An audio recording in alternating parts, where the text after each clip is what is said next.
let's talk about some control techniques. And you've seen me actually demonstrate several of these already. And I've talked about these a little bit in one form or another. We already talked about repetition. If that's the most important thing, well, every chance you get, like at the beginning and the end we talked about, hit it. If that's the most important thing, well, then you should probably mention it a couple times because it's the most important thing. Flagging. Flagging helps both in one-on-one interview with a journalist, so if it's a print journalist sitting in your office, or on television. What do we mean by flagging? And all of these are just rhetorical tools. Flagging, you've seen me do it up here already. Here's the most important thing you need to remember. See that right there? There's the visual flag, plus I did a verbal flag for you. Here's the most important thing you need to remember. I flagged it. Simple technique. The pointing of my little finger right here like this helps for TV in the visual medium. The other thing, and I've been doing it up here too, count it down. Counting down helps you in a couple ways, especially if there's a couple parts to whatever it is you're trying to explain to the journalist, because now you've held the journalist until you can get them both out. So, just go something like this. Well, it's an important two-step process. First step is,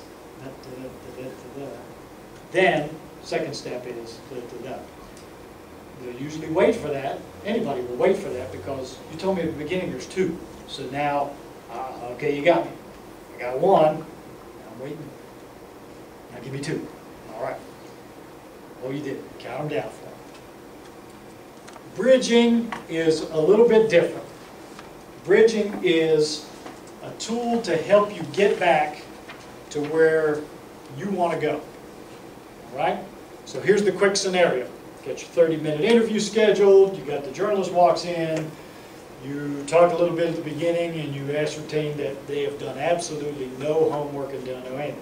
So you've started from, because you are well prepared now because you had great media training, you're all excellent students of media here, you've got nice summary, nice bullet points, you've hit your top talking points and you're walking them through. The journalist is starting to get it. It starts to go down rabbit holes. We're going to go down this rabbit trail and starts heading off this way. How do you bring them back? The bridge is the perfect tool to do that. What is a bridge? A bridge is how do you get from where we're going, let's get back to where you want to be. Remember I told you you're in control? Well, this is how you do that. They say, well, what about this and this and this? Now we're chasing a rabbit in the wrong direction.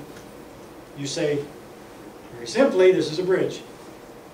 Well, I understand, but the important thing to remember about this is, whoa, back over here on one of my top talking points.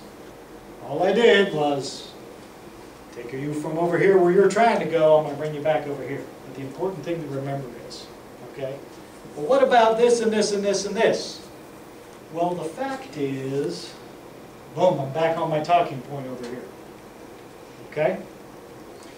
Well, Kent, you know, this, and you know, we're talking about these little pieces over here. No, what we have to remember is, see, I keep going back over here to my talking points, bringing you back around, bridging, bring them back. Right? Now, the question we usually get there, well, what if it's a really aggressive reporter that just keeps pushing you this way, this way, this way? Well, what if you keep going with this? I understand, but what we have to remember is, and I say this, and they say, yeah, Kent got it, but really, what about this here? And I say, well, what we have to remember is, we can do this all day long.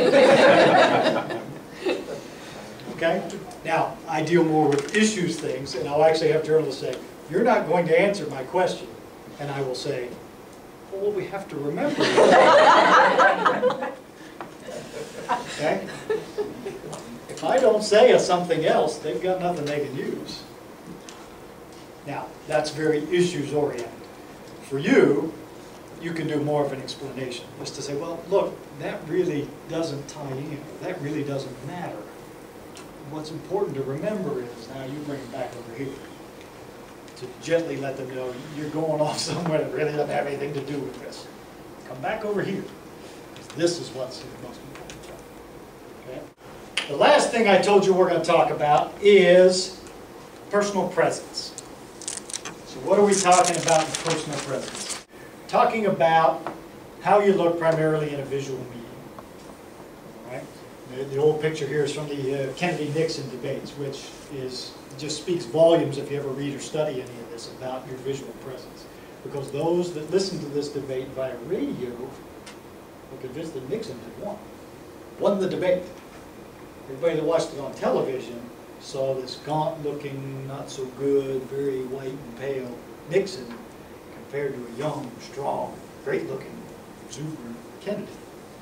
And people went, wow, look at that guy. Okay? There's power in the way you visually present and portray yourself, especially in the visual medium. First thing you got to think about, eye contact. All right? Eye contact. You're talking to a person. You're talking to the journalist. So this applies if we're just sitting here talking across the table and being interviewed. But it applies even more importantly with television. So how does a television interview usually go? Camera here, with a person running the camera. Journalist standing here. Camera shooting at me, journalist is off camera. Well, I'm talking to this person. Look them in the eye. Talk to them. Think about what happens if you don't and how distracting this becomes to the viewer. Because you're ultimately not just trying to reach the journalist. You're trying to reach the audience. So, you may have seen this before. When I start to give you these examples, you know you've seen some of them. Right? You see someone talking to the journalist, but then they look at the camera and they look back at the journalist. And they look at the camera and they talk back to the journalist. Look at the camera and talk to the journalist. All right? So what's the viewer at home seeing? That's what the viewer at home seeing. Right? What happens to your message? Remember, you only got those two little messages. Here's what happens to your message. People are sitting at home going, hey, hey, hey, watch his eyes. He keeps looking at the camera. Watch how he keeps looking at the camera. Okay? Your 10 seconds goes by and neither of those people watching you, they don't know what you said. All they knew was, look at his eyes. Why does he keep doing that? Why does he keep looking here and then looking at him? He's looking at him. He's looking at him. Why does he do that? Okay? You lost him. Okay? Same thing is, the answers aren't up here. Like you're praying, oh God, please give me the answer to this question. They're not down here like, oh no, here I go. Look them in the eye. Talk to them. Talk to the person. Second thing is your hand gestures. Okay? Small hand gestures are fine. Actually, they're good. I already talked to you about using flag things. Okay? But be careful on television. Where are your hands? You don't want to be waving them all over the place. Okay? You don't want to be defensive like, either the high school gym teacher, well, here's what's going on here today. You don't want to be like you're playing soccer and you're lined up for the penalty shot. You don't want to be doing this thing. Okay? You don't want to be like you're praying for the answer. Oh, please, I hope I have the answers. Relaxed. Relaxed, hands here, gestures here. Nice and easy.